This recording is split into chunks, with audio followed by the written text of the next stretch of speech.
guys, it's Tuesday and that means it's time for another ranking video, and today we are talking about all three Iron Man movies. We will be ranking the Iron Man trilogy. Before I start talking about my opinion, be sure to put yours down below in the comments section about which ones you love, which ones you hate. This is an interesting trilogy because there's some really strong opinions about all three movies for very different reasons. I'd love to hear your thoughts and get some lively discussion going on down below in the comments section. With that said, let's go ahead and start talking about these. If we go over and look at Rotten Tomatoes and how they rank them, how the critics decided upon them, coming in third place is Iron Man 2, but only with 73%. So still a pretty good critic score in the scheme of things. Coming in at number 2 is Iron Man 3 with 79%, which is a very good score on Rotten Tomatoes. That's certified fresh, as they call it, which means you have over 80 reviews counted and you have over a 75%. They call it certified fresh. That's what Iron Man 3 has. So a lot of people hate that movie. A lot of people have really negative opinions.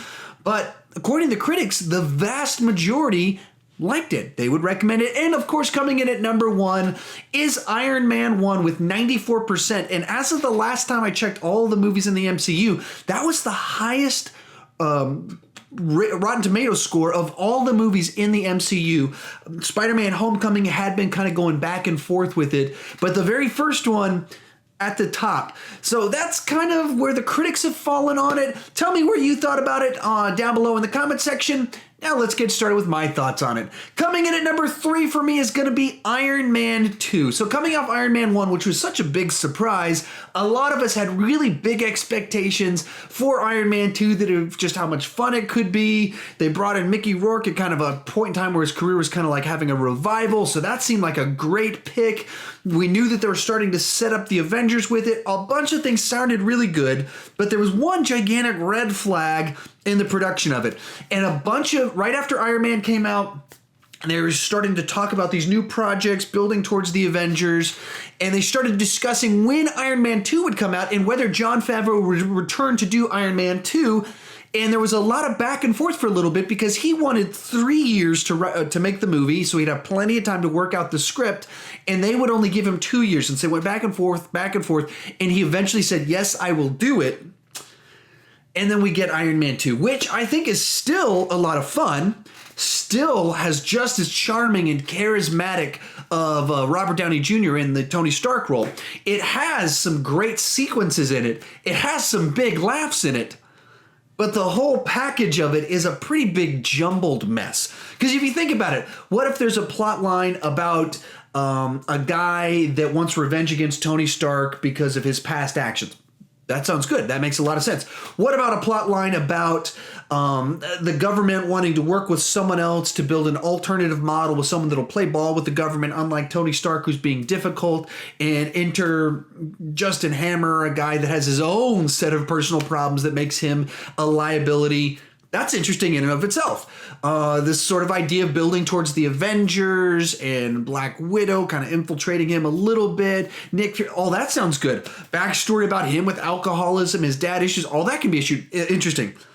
But you put all of that in one movie and you just got a little bit too much going on. So you think if you could have just cut a couple of these plots out, or maybe it really did just need an additional year for Jon Favreau to work with the team to develop the script and just tighten it up. Make those pieces flow together a little bit better, because what we got had some great moments, but it was moments rather than the whole kind of coming together. And that was the frustration with it. I would still recommend it myself. I would still give it a positive review because the experience of watching it, I still have fun with it. However, it's a frustrating watch because there's so much kind of stuff going on that makes it difficult. Moving up from there, we're going to go to number 2, and that is Iron Man 3 for me. Now, I'm not like a purist when it comes to Iron Man canon and the comic books. I don't have strong feelings towards the Mandarin. And like for me, my history with the Mandarin really is the 90s Iron Man cartoon, and he was the main villain on there. And so I kind of have a little bit of nostalgia for that cartoon from 23 years ago, I think, that I watched as a middle schooler.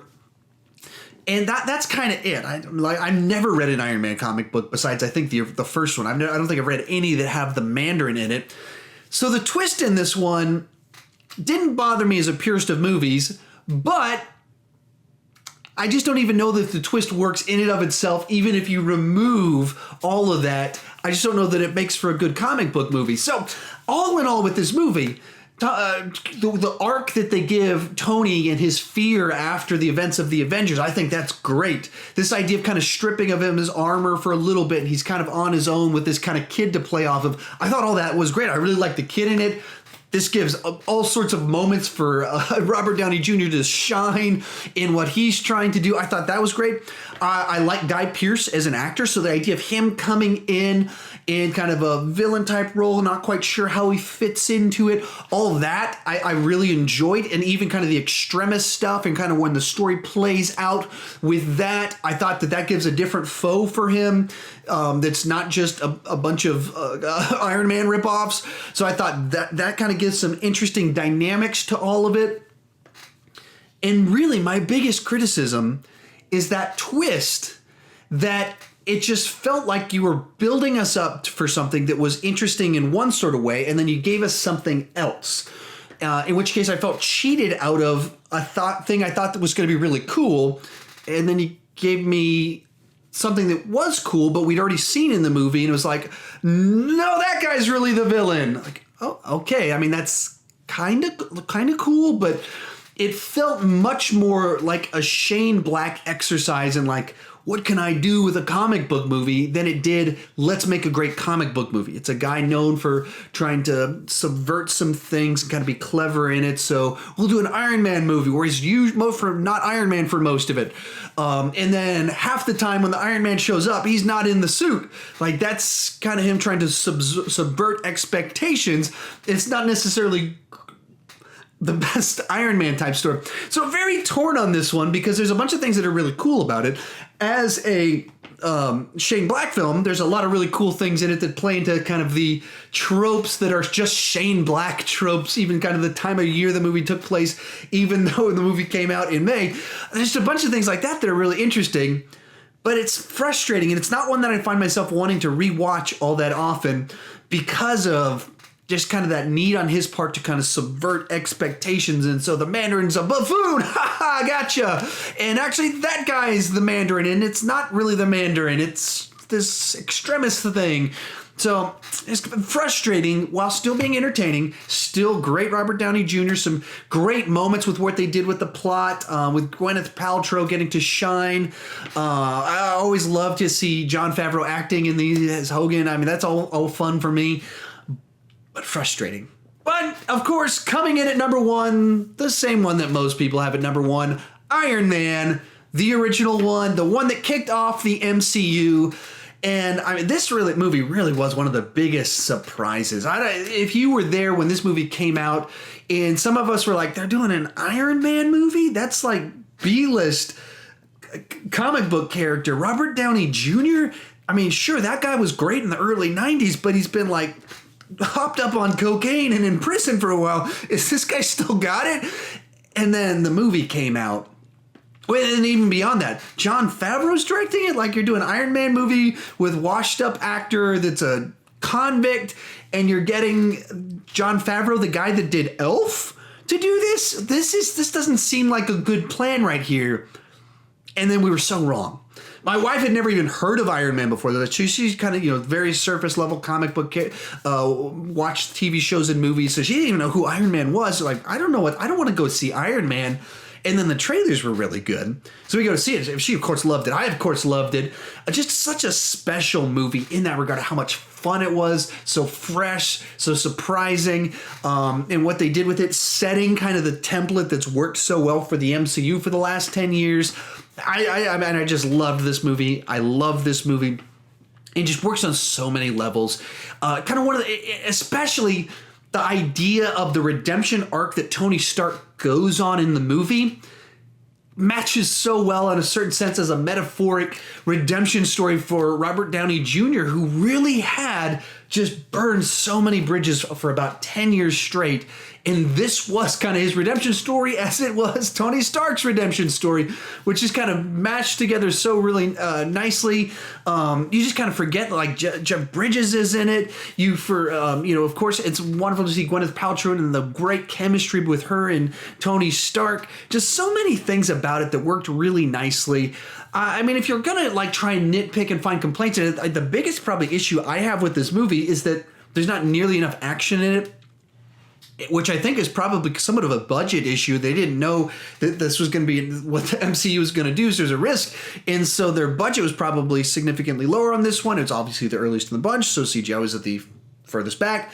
And so, it's a while before we get our first Iron Man thing. He does a couple test things, but there's really not all that many big action sequences in it. So you could see where perhaps that could have helped a little bit. But that's like the minorest of little things to say about it. Because I love the movie. And even saying that right now, I'm like, I don't know what I want to change about it. I don't want you to just cram some stuff in there. The script works as it is. It's enjoyable. It's fun. Where there's not necessarily big action sequences, there's so many great character moments, so many funny moments, so much fun in the movie with Jarvis. Just every single time I watch the Jarvis test sequence where he's like flipping all around and Jarvis's arm things are making little quips and they're doing this stuff. It's so funny 10 years later, or almost 10 years later.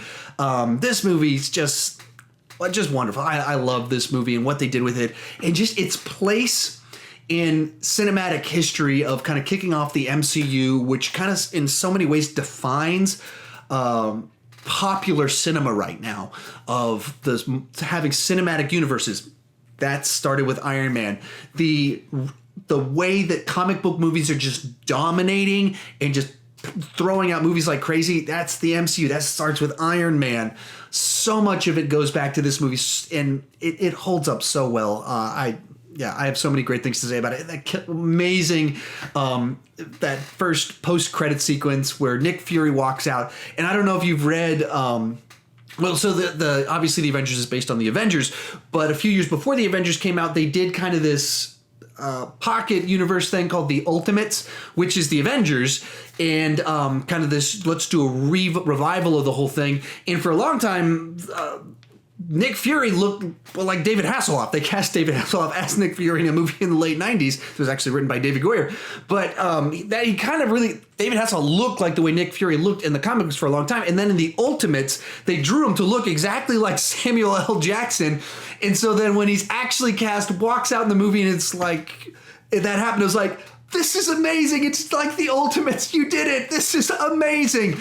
And still 10 years later, great, wonderful casting all around. Kicked things off. I loved it. How about you guys? What's your ranking of the Iron Man movies? Tell me down below in the comment section. I'd love to hear your thoughts on it. The goods, the bads. Why do you hate some of them if you hate some of them? Because I know a lot of you guys hate a couple of these. So tell me down below. Let's have a lively discussion. If you're new to my channel, please consider clicking that subscribe button. I do movie reviews, TV reviews, and ranking videos like the one you're watching right now. I'm going to have a bunch of Marvel and DC content coming out in about a month because we got a Thor movie coming out and the Hulk's in that movie. And then we've got Justice League coming out, so I'm going to have a bunch of content about comic book movies coming in the near future and leading up to it. Very excited about all that, but the key thing is I don't want to just talk about movies really fast. I want to talk about movies really fast with you in the comment section down below. So please, let's have a lively discussion, and thank you so much for watching.